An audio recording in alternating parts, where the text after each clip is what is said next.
The echoes of discord have reverberated through the historic halls of Buckingham Palace as Prince Harry has launched a bold challenge against the monarchy that once embraced him. This audacious demand for equal financial treatment with his brother, Prince William, has sent shockwaves through royal circles. Sources close to the palace reveal that Harry's rejection of an initial settlement offer has exposed deep-rooted disparities between the royal siblings, highlighting the long-standing practice of financial favoritism. A former palace insider noted that William has always been regarded as the golden child. Harry's demand for equal compensation transcends mere financial concerns. It reflects decades of being treated as the spare. The latest confrontation began when palace officials, aiming to quell the ongoing royal drama, extended what they deemed a generous settlement offer to Harry.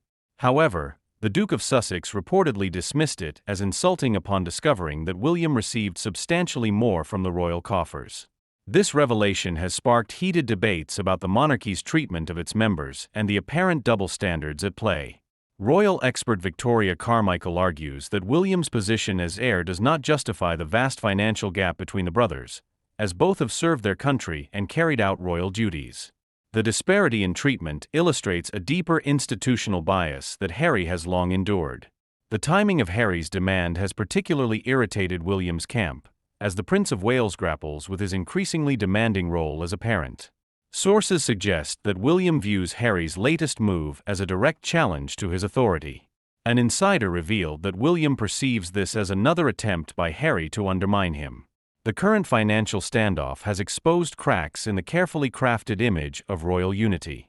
While William enjoys the privileges of being the future king, Harry's bold stance has forced an uncomfortable conversation about equality within the royal family.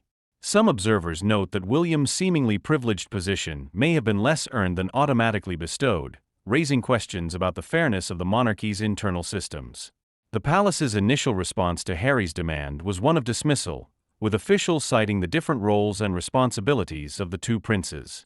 However, this justification has been met with skepticism from royal watchers who argue that Harry's international profile and service to the crown were no less significant than his brother's contributions. Royal historian Dr. James Morton points out that while William was groomed for kingship, Harry was expected to play a supporting role with equal dedication but lesser recognition. This dispute has reignited discussions about the monarchy's approach to the spare versus the heir. Historically, second-born royals have struggled to find their place within the institution, but Harry's direct challenge to this traditional hierarchy marks a significant departure from a usual acceptance of one's designated role.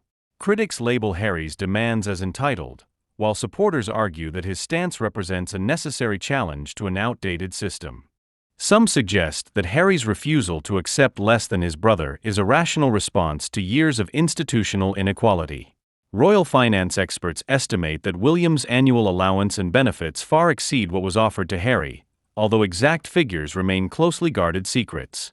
This controversy has drawn attention to William's position of privilege, which has generally been accompanied by favorable press coverage and unwavering institutional support. Some observers now question whether this preferential treatment has been justified. Media analyst Sarah Henderson notes that William's path has been carefully paved with advantages that Harry was never afforded. The ripple effects of Harry's demand extend beyond palace walls, sparking broader discussions about equality within traditional institutions. Social media has been ablaze with debate, particularly among younger supporters who back Harry against what they perceive as an outdated system of primogeniture and preferential treatment. As this royal drama unfolds, the palace faces mounting pressure to address the issues raised by Harry's demand. The traditional approach of treating the heir and the spare differently is increasingly difficult to justify in an era that values equality and transparency. Looking ahead, the resolution of this conflict could have far-reaching implications for the monarchy's future. Harry's challenge to the status quo, while viewed by some as disruptive, may ultimately force necessary changes in how the royal family operates and treats its members. The question remains whether William's position of privilege can continue unchallenged in an institution facing increasing calls for modernization.